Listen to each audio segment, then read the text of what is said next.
Boa noite, meu nome é Felipe. Vamos para mais uma live de leitura bíblica.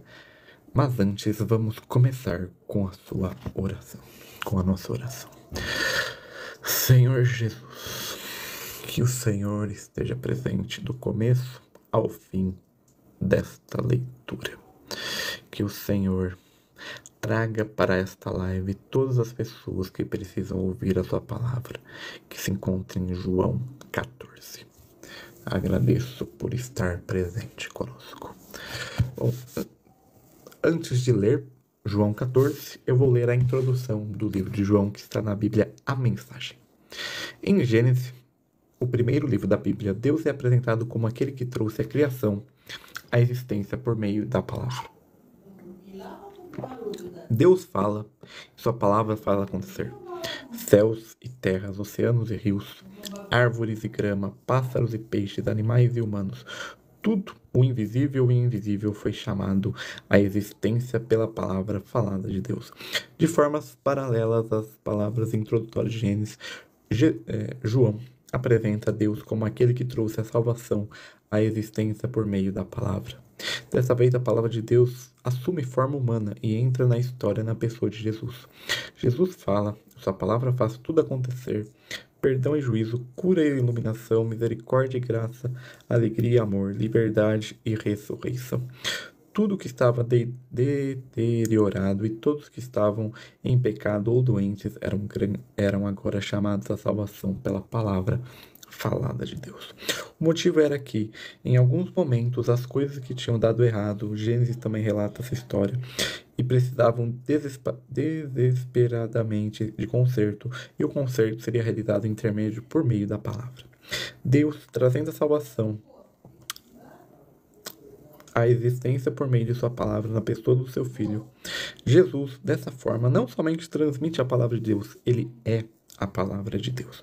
Ao prestar atenção às palavras deles, percebemos que as nossas palavras também são muito importantes. Dizer eu creio, por exemplo, faz diferença entre a vida e a morte. Nossas palavras acumulam dignidade e gravidade quando conversamos com Jesus, porque ele não impõe a salvação como solução do problema, ele traz a salvação à existência por meio de um diálogo sem pressa. Relacionamentos pessoais, respostas compassivas, oração fervorosa e, aliado a tudo isso, uma morte sacrificial. Não podemos ignorar naturalidade palavras como estas. João fazia parte de uma família que trabalhava no ramo de pesca quando Jesus o convidou e também seu irmão a se juntar ao grupo de alunos do mestre. João tornou-se o amigo mais próximo de Jesus, o único dos seus seguidores do sexo masculino que teve coragem de comparecer à sua execução. João, dedicou os 50 anos seguintes, ou mais, poderando-se sobre o que tinha visto e ouvido. Mais tarde passou tudo para o papel. Seu apelido, quanto jovem, era Filho do Trovão. No final, ele simplesmente se considera aquele que Jesus amou. No final da sua vida, João acolheu debaixo de sua casa as jovens comunidades cristãs da região de Éfeso, uma movimentada cidade portuária que distava cerca de 1.000 quilômetros de sua casa na Palestina. Os cristãos daquela área eram maioria não judeus. Alguns eram crentes de segunda e terceira geração. Eles precisavam de esclarecimento a respeito da ligação que tinham com o Messias judeus. Filósofos e religiosos de todos os tipos passavam por Éfeso em busca de seguidores. E como os cristãos tinham que decidir em qual crença iriam investir a sua vida como a única testemunha viva das palavras e obras de Jesus, João era um tesouro para eles. Contexto: por volta do ano 27 ao ano 30 depois de Cristo, uma biblioteca de manuscritos datados entre os anos 200 a 100 depois de Cristo esteve escondida em cavernas no deserto próximo ao Mar Morto. Os fragmentos restantes foram descobertos em 1947, alguns chamados manuscritos do Mar Morto. Foram escritos por uma seita judaica que aguardava uma batalha nos tempos finais entre os filhos da luz e os filhos das trevas.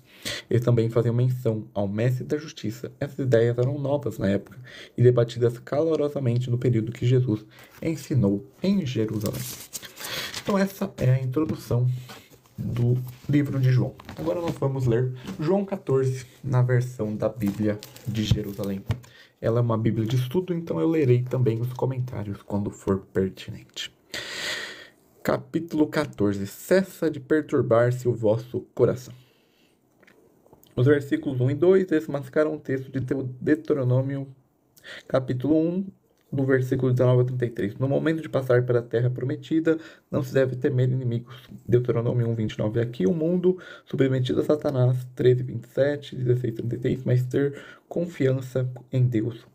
Ao contrário dos hebreus, pois como Deus o fizera, Cristo pertence à frente, a fim de preparar um lugar para os discípulos.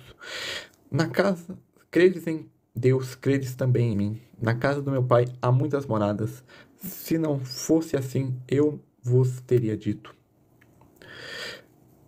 Pois vou preparar-vos um lugar, e quando for, vos tiver preparado o lugar, virei novamente, e vos levarei comigo.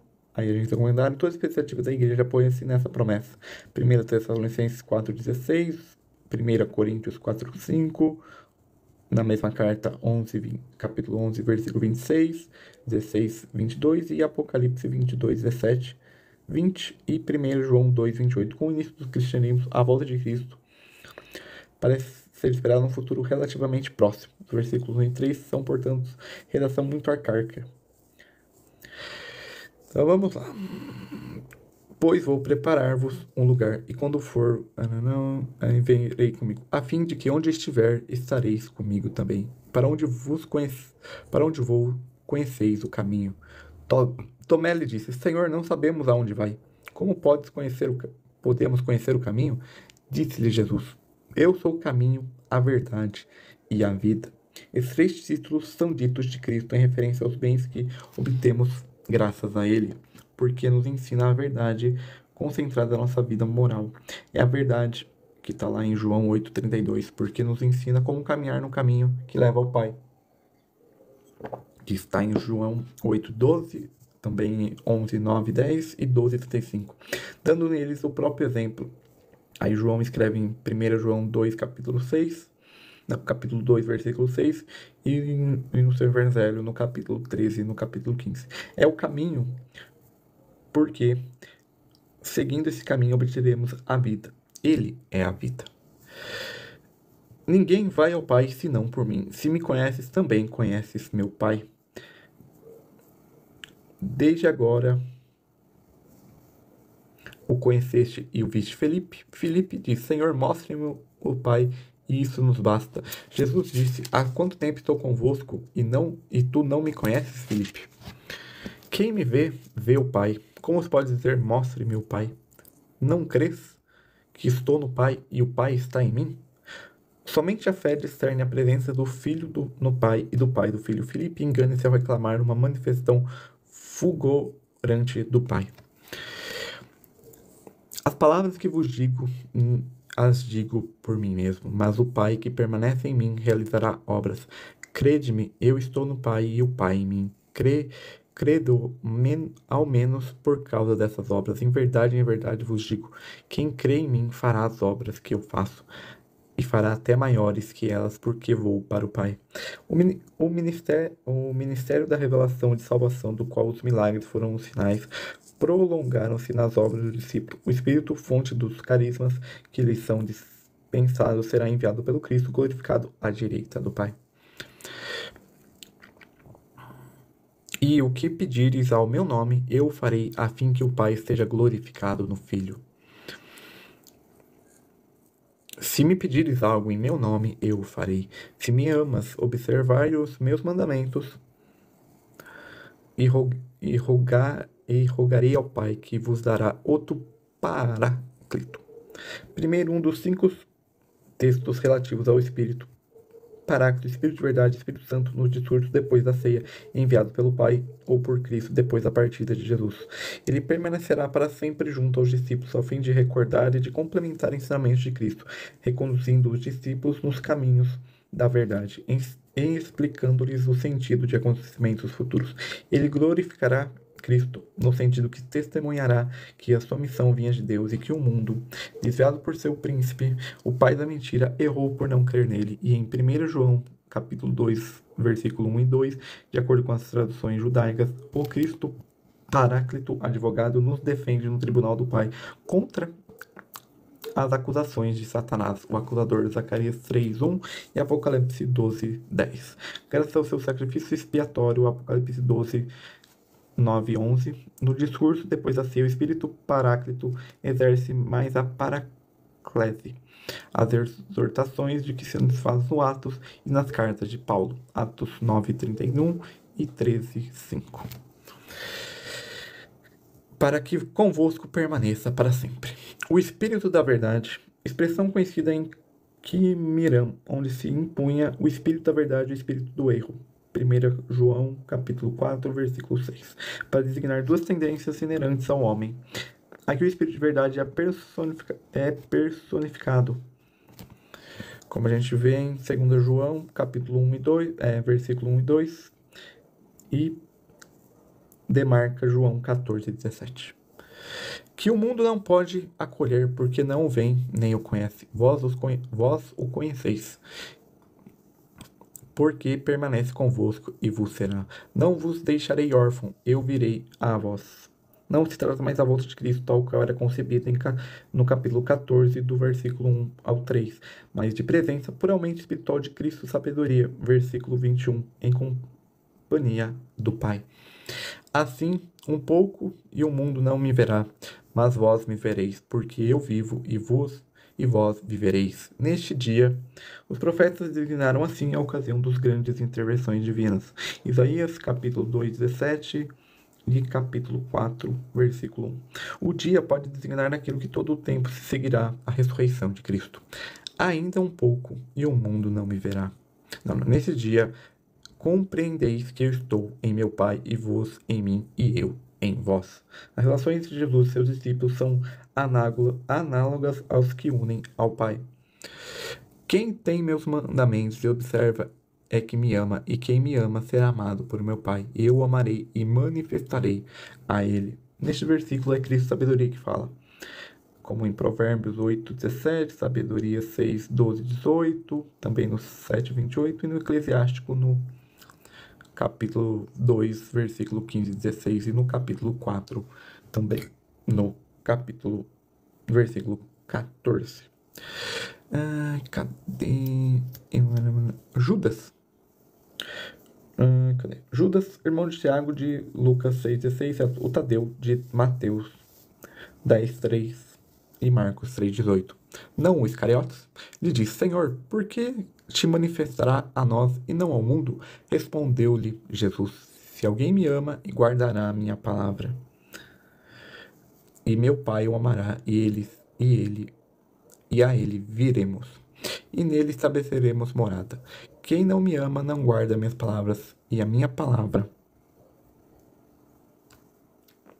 é minha, mas do Pai que me enviou. Essas coisas vos disse estando entre vós. Mas o Paráclito, o Espírito Santo, que o meu Pai enviará em meu nome, aqui no capítulo 14, versículo 16, o Paráclito é enviado pelo Pai a pedido de Cristo. Em 15, e no capítulo 15, versículo 26 e 27, e no capítulo 16, dos versículos 7 ao 11, ele será enviado pelo próprio Cristo. Vos ensinará tudo e vos recordará tudo o que vos disse. Deixo-lo a paz. Apesar das armadilhas do mundo, que Jesus fala no capítulo 16, versículo 2, e de seu chefe, que não é preciso temer. A minha paz vos dou, não vou-la dou como o mundo a dá, mas se perturbe nem a intimidade do vosso coração. Vós ouviste o que vos disse, vou e retorno a vós. Se me amasse, ficareis alegres, porque eu ir para o Pai, porque o Pai é maior do que eu, porque Cristo faz sempre a vontade do Pai que o enviou, e observa seus mandamentos. O enviado não é maior daquele que o envia. Eu vou, disse-lhe, agora antes que aconteça, para que, quando acontecer, creias. Já não conversarei muito convosco, pois o príncipe deste mundo vem contra mim. Ele nada pode, mas é preciso que o mundo saiba que amo o Pai e faço como o Pai me ordenou. Levanta-te, saímos daqui. No estágio anterior do Evangelho, a sequência do texto se lia em 18:1, ou talvez em 17:1. Então é isso. Essa é a leitura de João 14 com os comentários da Bíblia de Jerusalém. Logo menos essa live estará disponível no YouTube. Tenha um bom resto de quarta-feira e até amanhã. Tchau, tchau.